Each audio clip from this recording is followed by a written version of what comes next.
Hi, so I'm Colin, and together with my wife, we'll be taking people to an exciting adventure in Zambia later this year. And so I just want to give a little bit more information via this video of what to expect and what we're going to be doing and that sort of thing. So accommodation will be sharing a double room. So if you're traveling by yourself, then you can share with someone else, but there'll be lots of friendly people.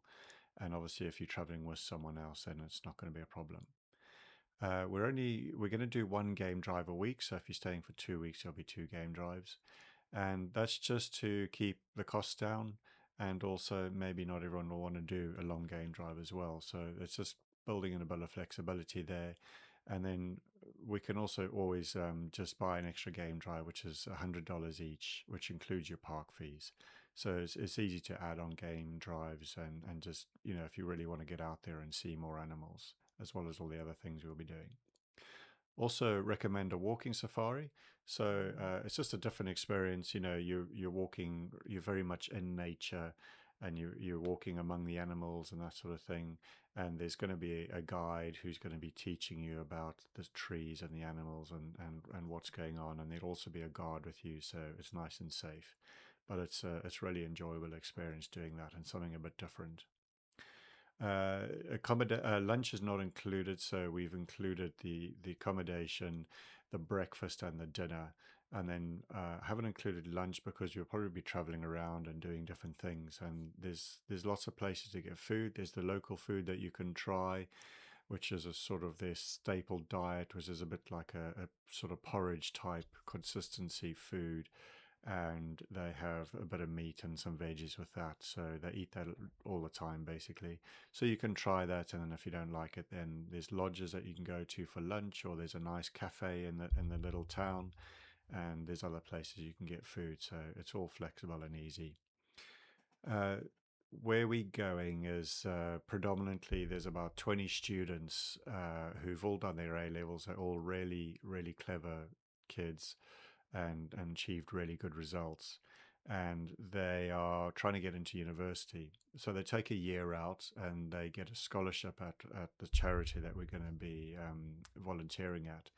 And it's just to give them a bit of life experience and life skills because they live in a very rural area. So when they go to like a big city like Lusaka, which is the capital of Zambia, or they go overseas to a university, it's a massive cultural shock to them. So it's just to try and get them used to what they might experience, and just give them some skills around that, and what to expect, etc. And also they need skills in terms of, like, they haven't really used a computer much, so we can help them with teaching PowerPoint and Excel and Word and using AI and all those sort of things, which I'm sure most people have those sort of skills anyway. So we're all joining in the lessons, or we can talk about if you want to run your own lesson, and I'll help teach them something. For example, I teach things about cybersecurity and just give them that sort of level of skill and awareness. And then also talk a lot about the sort of resilience and creating your own life and around your energy and that sort of thing. And we'll also be doing that sort of a bit of sort of that work as well. It's all the sort of things that I write on Substack and my stories, and just to help people.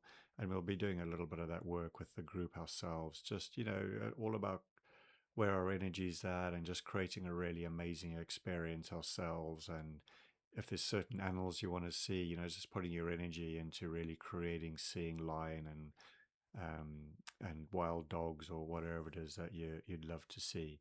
So we'll do a bit of that work, but nothing serious, just enjoying it and just playing, really. We'll also go and read to young children at a library, and this is actually a really amazing experience. Just they're sort of 6, 7 years old, and they're just learning to read in English. And so there'll just be little groups of kids, and you just help them read, and they'll probably sing to you and do some little exercises, probably some dancing as well. So again, enjoyable experience, and you'll really embrace that and have a great time. We will visit some villages in the area, a little bit more rural than where we're staying. And one of the things we do is we build eco stoves. So eco stoves are made out of sort of mud and a bit of metal. And traditionally, they have three big bits of wood, and they'll form like a triangle, and they'll burn this wood sort of for 3 days straight, and they'll just cook it, breakfast, lunch, and dinner on the same fire. But it's not easy to put it out. And so deforestation is a problem, and they get through a lot of wood that way. So the eco stoves help them. They can burn anything, they can put the fire out, and then they can light it again. So it's a lot more economical way and a lot more environmentally friendly cooking that way than sort of having a massive piece of wood that they burn through.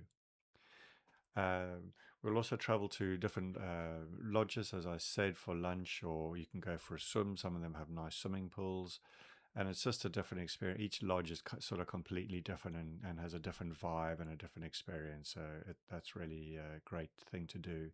And there's very few small gyms, like very small gym, but it gets the job done if you need a gym fix.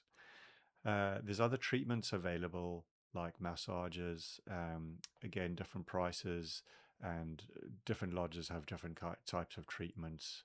It might be a mud bath or something like that. So if that's something that you'd like to experience, then that's available as well.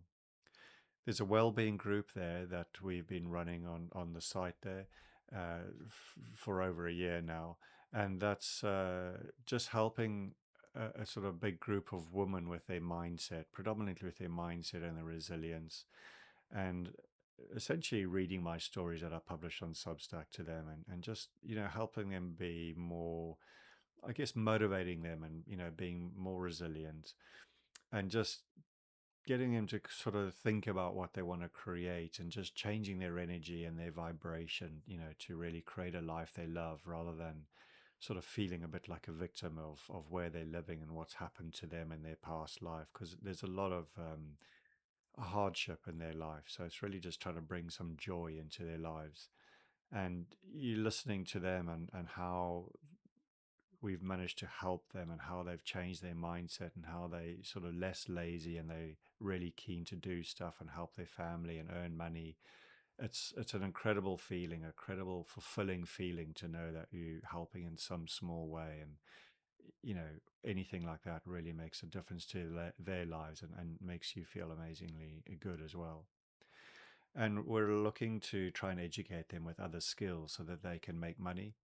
So they've been really doing sort of dangerous things, which might not sound much, but they will go into the bush to collect grass. But there might be buffalo in the hanging around where they're trying to collect grass, and they don't see them.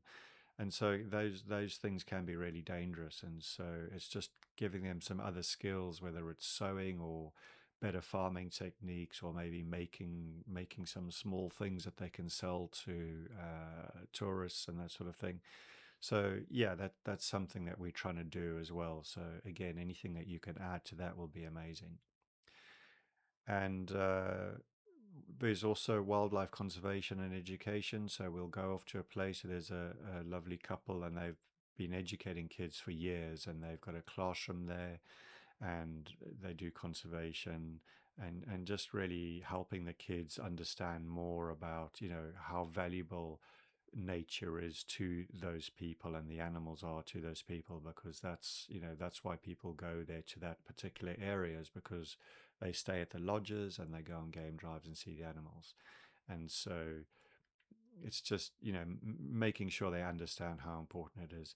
And a lot of them, they know that anyway, and a lot of them go on to become guides and work at lodges. So yeah, it's all sort of a circle, really. And the other thing that you will need is anti-malaria tablets. So it is a malaria area, but you probably won't get malaria if you take the tablets anyway. And even if you do, you can just take the anti-malaria. You can take the malaria tablets that you get from a local pharmacy. So it's not great having malaria, but it's not the end of the world. A couple of days and you'll be back on your feet. So that's just a little bit more information. So if you're interested, then get in touch, fill in the form on the website, and we'll have another chat. And yeah, can ask us any questions about it. And yeah, look forward to hearing from you.